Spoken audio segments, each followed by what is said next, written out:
Welcome back to the Community Review on Hot 92.3. I'm Josefa Salinas, your host. Well, today we're recapping our 6-part series on how to be a nonprofit. We've already gone over today who should start a nonprofit and who shouldn't. Is it a hobby?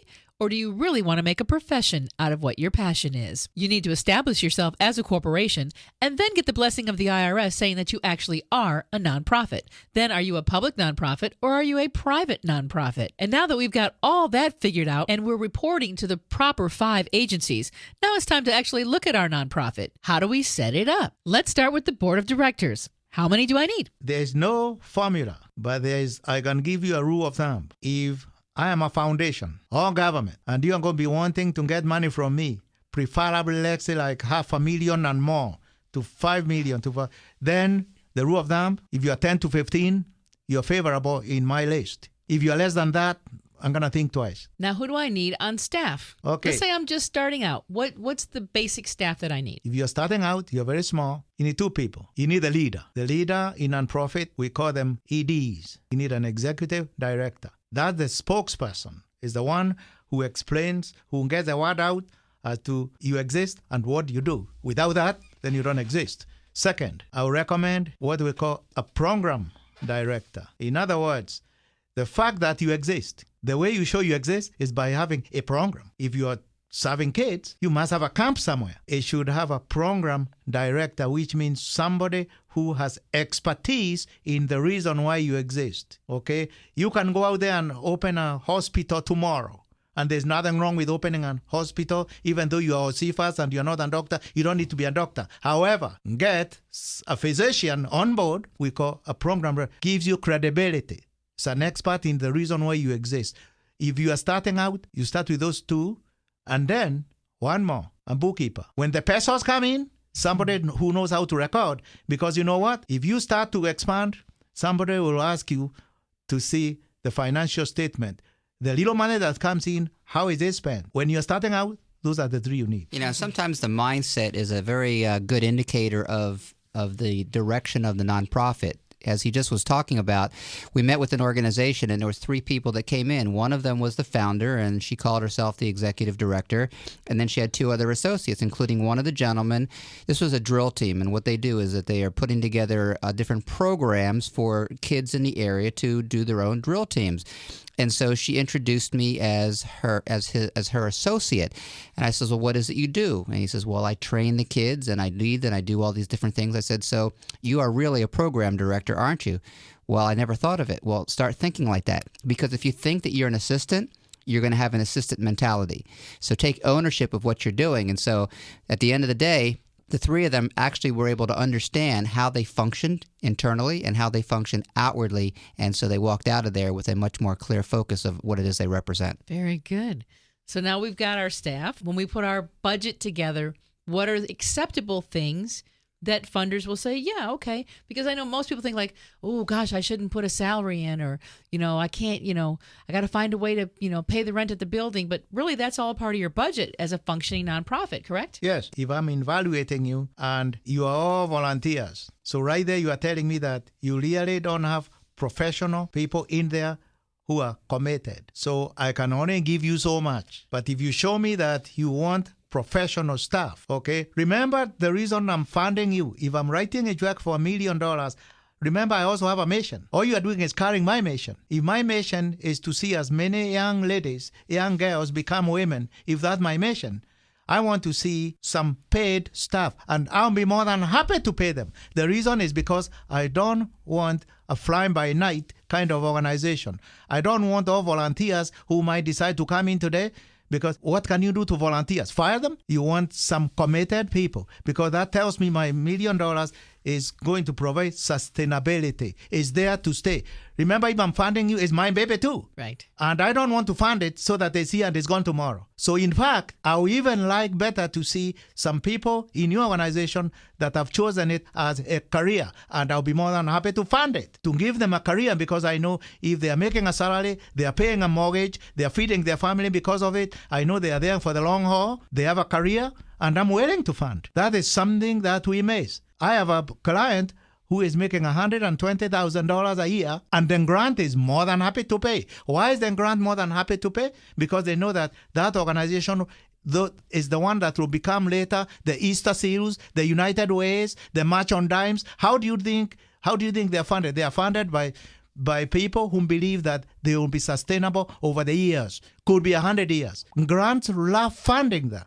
And the reason they want to pay you is to see you making it a career, because they know now the organization is sustainable.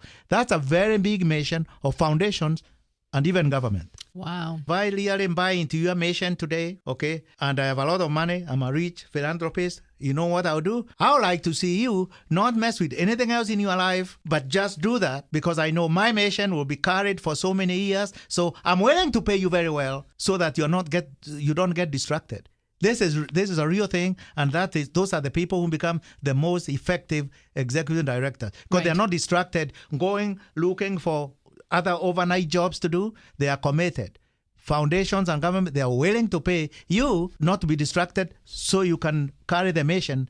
That the reason why Congress started the nonprofit charter in the first place is to get people served. And for those of you who have heard any part of this 6-part series, you've heard us mention the proverbial shoebox nonprofits before. And unfortunately, most of the ones out there, 80% of the ones that we talk to are probably shoebox nonprofits. That means they have no executive director, or if they do, they don't have a salary.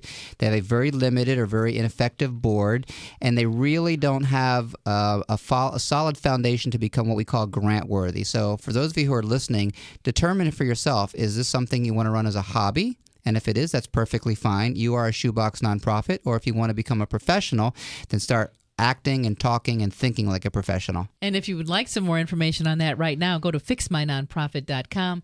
Norm and Gatonga would be more than happy to respond and give you some direction on where you want to go and how you want to get there. Now let's talk about funding just a little bit and how we go about getting that funding. It can come from a variety of sources. There are grants, there are individual donors, there's fundraisers that you can have. Let's talk a little bit about how nonprofits get funded and sustain themselves. The secret is multiple sources of income. And some people will tell you, even in your own life, if you have multiple sources of income, you have a better chance than somebody who doesn't. Isn't that true? It's not any different. Very true. Multiple sources of income is the way you show what you prove. If you're multiple, is you prove that you are sustainable. Okay. Funds come in this way. There's some fund that comes from what we call individual donations. Those are the little old ladies. Okay. Don't underestimate them. Right. It's like those who go to church and go with $20. That's individual donations. That's one source. It's very powerful, because that right there, you are proving yourself that you are actually a public charity if the little old ladies know you exist. And about 75% of all the income that's raised actually comes from individual donors. Donation. Number 2, special events. Okay. Don't just depend on the little old lady. Okay. Do you have leadership skills? People who have leadership skills also have special events. They show your presence in the community. Golf tournament, volleyball, beach bashes, dinners. It's called a special event. That's another source of income. Board of directors. There are some board of directors who buy so much into the mission, they even write checks. That's another source of income. Okay. Now, selling of merchandise. Okay.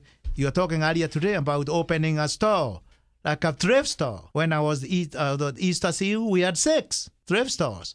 That's another source. And it's at that point that you now start talking heavy-duty grants. If I'm thinking of giving you a grant, if I see those other sources that you also have, that tells me I'm joining a leader. They don't like joining losers. Foundations like joining winners. Now you are proven that you are a leader by having multiple sources of income. Very nice. All right. Well, that kind of walks us through who should start a nonprofit, the very, very, very basics of how to get there, how to start a board, what your initial staff should be, what some initial funding, what that looks like. How do we want to conclude? Well, I'd like to make an offer to your audience. Would that be okay? Certainly. All right. So last month when we had our nonprofit clinic, one of the presentations we did was the 6 steps to creating a more professional organization. So for anyone who's interested, what we did in that presentation is we started with passion.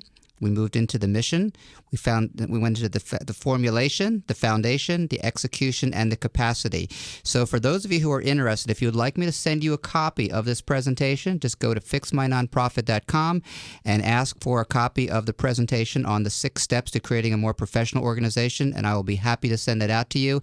It'll take you from the beginning all the way to the execution and the most important, and that's the capacity building. Very good. Katanga, any concluding remarks? Well, concluding remark is I'll spend a minute and just run through that. You want to run one. I'm assuming now you want to be a nonprofit. Let's fold our sleeves and get to work. Number 1, exist first, which means get the blessing of the priest, the IRS, The IRS. and the franchise tax boards. That Right. means you exist. That's step 1. Step 2, once that happens, get the word out. That will be step 2, because if nobody knows you exist, Right. then okay, get the word out. And that's How where do your you- talents come into the picture. Okay. Right. How do you get the word out? 2 ways. Get a decent website. Second, talk to Josefa Salinas. And I guarantee you, the word will be out. Right. That's number 2. Number 3, do a real business plan. Recruit a good, decent board of directors. Do a program budget. Do an agency budget. Okay. Into a financial plan that somebody who want to fund you will look at you. They will know exactly how you put together. And the last one, get a sidekick. Don't work alone. Do what you do best. Let somebody else do what they do best. Get a guide who understand nonprofit finance. Well, Katanga is my Robin. They call me Batman. And Norman Katanga, thank you for being a part of my team. I look forward to where we're headed in 2012 and continuing to show the audience how my nonprofit is growing and the wonderful things that we have planned. I know we're planning a huge event for later in the year that anybody who's involved with the nonprofit world in any capacity will definitely want to attend. So keep listening for information on that. Gentlemen, I would like to invite you both back. I mean, I think that at least every other month we need to do an update reminding people, because you never know when somebody's going to get the inspiration to start a nonprofit. So let's keep this rolling through 2012. It's the year of change. There are people walking away from corporate jobs every single day to follow their passion. Let's show them how to turn their passion into a life-changing experience. It'd be our honor to join We you. will be here. Thank you so much for everything that both of you have done. Again, hot923.com, keyword Josefa for all of the information, or fixmynonprofit.com to get directly in contact with Norm and Katanga. Thank you, gentlemen. Thank you. Aren't they just amazing? I tell you, Katanga is my Robin. I don't know what I would do without him.